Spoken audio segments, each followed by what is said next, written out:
साल हो गए? 11,000 साल। इसके बाद माता सीता गर्भवती हो गई। जब राम जी को पता चला कि सीता गर्भवती है, तो राम जी ने सीता माँ से कहा कि देवी, तुम्हें क्या चाहिए, तुम हमसे कुछ मांग लो। जब पत्नी गर्भवती होती है और उसके पति को पता चलता है, तो पति उसे कुछ देता है गिफ्ट के तौर पर, प्रेम के भाव में, कि तुम्हें क्या चाहिए, तुम्हारी खुशी किसमें है। सीता माँ से भी राम जी ने पूछा कि आप गर्भवती हैं, हमारे पुत्रों को आपने अपने गर्भ में रखा, हमारे वंश को बढ़ाने वाले पुत्र, बताओ आपको क्या चाहिए। सीता माँ ने कहा, हमें और कुछ नहीं चाहिए, बस इतनी कृपा करो कि मैं चाहती हूँ, ये बात वाल्मीकि रामायण में लिखी है जो मैं कहने जा रहा हूँ। सीता माँ ने कहा कि हे प्रभु, मैं चाहती हूँ कि मेरे बच्चे अयोध्या में जन्म ना लें, मेरे बच्चे संतों के पास जन्म लें, ताकि संतों वाले संस्कार मेरे बच्चों को प्राप्त हो।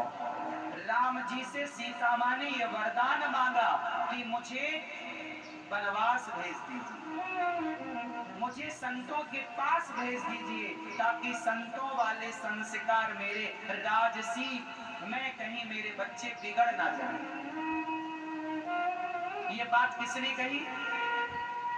और लोग क्या कहते हैं कि राम जी ने वनवास भेज दिया। लोग क्यों कहते हैं? क्योंकि लोगों को ज्ञान अधूरा, पढ़ते नहीं, समझते नहीं, शास्त्रों को खंगालते नहीं, बोलते हैं बस। ये बात लिखी है वाल्मीकि रामायण में, इसलिए हम बोल रहे हैं, ना लिखी होती तो कदापि ना कहते। चलो अब आगे सुनो। तो राम जी ने माता सीता को उनकी इच्छा के अनुसार, ठीक है तुम्हारी इच्छा है तो भेजूंगा। अच्छा, उसी समय दूसरी घटना घट गई। धोबी ने अपनी पत्नी को कह दिया कि मैं कोई राम नहीं हूँ, कि तुम्हें रख लूं सीता रावण। अच्छा, धोबी को पता नहीं था कि रावण ने जिस सीता को चुराया वो असली नहीं थी, क्योंकि भाई धोबी की बुद्धि कहाँ कि वो भगवान को जान पाए। वो तो शास्त्रों में ऋषि मुनियों ने लिखा है तो हम लोग जान रहे हैं, वरना हमारी कहाँ अक्ल के हम जान पाए। समझ रही हो मेरी बात? धोबी को नहीं पता था कि राम ब्रह्म है, राम ईश्वर है, भगवान ने अपनी भगवत्ता छिपा करके रखी। अब धोबी ने लांछन लगाया, घूमती फिरती बात अयोध्या की गलियों में गूंजने लगी कि मैं कोई राम थोड़ी हूँ, मैं कोई राम थोड़ी हूँ, मैं कोई राम थोड़ी हूँ, तो सीता को रख लूं। लो भैया, ये बात राम जी के कानों में आई, और राम जी के नहीं, माता सीता के कानों में आई। राम जी बड़े दुखी हुए कि समाज मेरी पत्नी पर लांछन लगा रही है। राम को सीता माता पर जरा भी संदेह नहीं था। अरे संदेह होता तो 11,000 साल तक साथ में रखते क्यों? उसी दिन त्याग देते जिस दिन रावण के यहाँ से सीता माँ आई थी। फिर वो गर्भवती क्यों हो गई? राम को यदि सीता माँ से आपत्ति होती, दिक्कत होती, तो माता सीता को पहले ना त्याग देते। 11,000 साल बहुत होता है, इतने सालों तक साथ में क्यों रखा? इसका मतलब ये हुआ कि माता सीता के वनवास जाने में, अब मैंने पूरी कथाएं सुना दी, आगे पीछे ऊपर नीचे की। अब आपसे पूछूंगा, बताओ माता सीता के वनवास जाने में कारण कौन था? उत्तर दो आप। क्या माता सीता के वनवास जाने में क्या दोषी भगवान राम है? जोर से, क्या दोषी प्रभु राम है? उत्तर, तो दोषी कौन है? जोर से, दोषी कौन? दोषी कौन? दोषी को पकड़ना बड़ा कठिन है। पकड़ो दोषी कौन?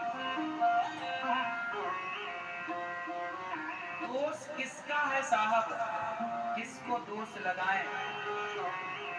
बस आप ये समझो कि माता सीता के वनवास जाने में प्रभु राम जिम्मेदार नहीं है। राम जी की कोई गलती, राम जी को किसी भी प्रकार से कटघरे में खड़ा ना। लोग कहते हैं राम जी गलत है, कोई अपनी गर्भवती स्त्री को कैसे निकाल सकता है? एक बात बताओ, उस समय राम जी राजा थे, अयोध्या के राजा थे, और प्रजा कह रही है हम सीता को रानी के रूप में स्वीकार नहीं करेंगे, राम जी सीता को त्याग दो क्योंकि ये रावण के यहाँ रहकर आई हैं। एक तरफ पत्नी है और दूसरी तरफ प्रजा का दबाव है। बताओ राजा का धर्म क्या होता है? राजा का धर्म क्या है कि वो पत्नी की बात माने या फिर प्रजा की बात माने? जोर से, परिवार की बात मानना राजा का धर्म है या प्रजा की बात मानना राजा का धर्म है? जोर से।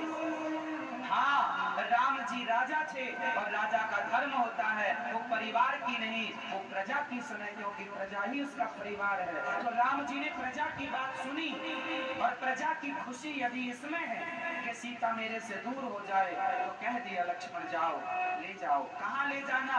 वाल्मीकि जी के आश्रम में। वही वाल्मीकि जी के आश्रम में जहाँ वनवास जाते समय राम जी रुके थे। वाल्मीकि जी का नाम आया तो मैंने इतनी बातें आपको, इतनी कथा आपको सुनाई। पहले से राम जी वाल्मीकि जी के आश्रम में जा चुके थे सीता माँ को लेकर, पहले ही प्लानिंग कर चुके थे कि तुम्हें यहाँ आना। कोई नई जगह जंगल की झाड़ियों में नहीं छोड़ दिया भगवान राम ने माता सीता को। अब इसका दूसरा कारण मैं आपको सुनाता हूँ, सीता माँ के वनवास का। फिर तीसरा कारण भी सुनाऊंगा। दूसरा कारण सुनो, भगवान राम ने 11,000 वर्षों तक राज्य किया, लेकिन कई जगह पर 13,000 वर्षों का भी वर्णन मिलता है। अब ये 2,000 वर्ष कहाँ से आए वो मैं आपको समझाता हूँ। ये बात कब की है? जब रावण मर गया तो राम जी से मिलने मरे हुए दशरथ जी आए थे। ये बात किस किस को पता कि रावण जब मर गया तो लंका में भगवान राम से मिलने श्री दशरथ जी आए थे। ये बात रामचरितमानस के लंका कांड में लिखी। किस किस को ये बात पता है? नहीं पता तो हाथ उठाओ, नहीं पता तो हाथ उठा लो। पता है तो ठीक है, चलो सुनते हैं आगे क्या हुआ। जब राम जी ने रावण को मार दिया तो राम जी से मिलने कौन आए? श्री दशरथ जी। और दशरथ जी जब आए तो राम जी ने कहा प्रभु चलो पिताजी मैं आपको अयोध्या का राजा 10 का 10 बना दूं। बोले ना बेटा, मैं अब अयोध्या का राजा नहीं बन सकता, मैं जा रहा हूं, पर राम मुझे बड़ी खुशी है कि तुमने अपने मरे हुए बाप का सम्मान रखा, तुमने बात झूठी नहीं होने दी, रघुकुल रीति सदा चली आई, प्राण जाए पर वचन न जाए, तुमने धर्म नहीं छोड़ा। अब बेटा अभी तक दशरथ जी का मोक्ष नहीं हुआ था, वो स्वर्ग पर थे, और राम का अंतिम दर्शन करके और राम का दर्शन करके प्रणाम करके दशरथ जी ने कहा राम मेरी अभी आयु बची, मैं तुम्हें कुछ देना चाहता हूँ। जी पिताजी। दशरथ जी अपनी मृत्यु से नहीं मरे थे, दशरथ जी राम के वियोग में मरे थे। जब वियोग में मरे तो दशरथ जी की अभी 2000 साल उम्र बाकी थी। दशरथ जी की कितनी उम्र बाकी थी? जोर से, कितनी? 2000 साल। तब दशरथ जी ने कहा हे राम मेरी उम्र तुम्हें लग जाए। सबसे पहले दशरथ जी ने अपनी उम्र राम को दी, तब से ये कहावत चालू हो गई कि मेरी उम्र तुझे लग जाए, मेरी उम्र तुम्हें लग जाए। तब से ये कहावत चालू हुई। पहली अब आपसे कोई पूछे कि मेरी उम्र तुझे लग जाए तो सबसे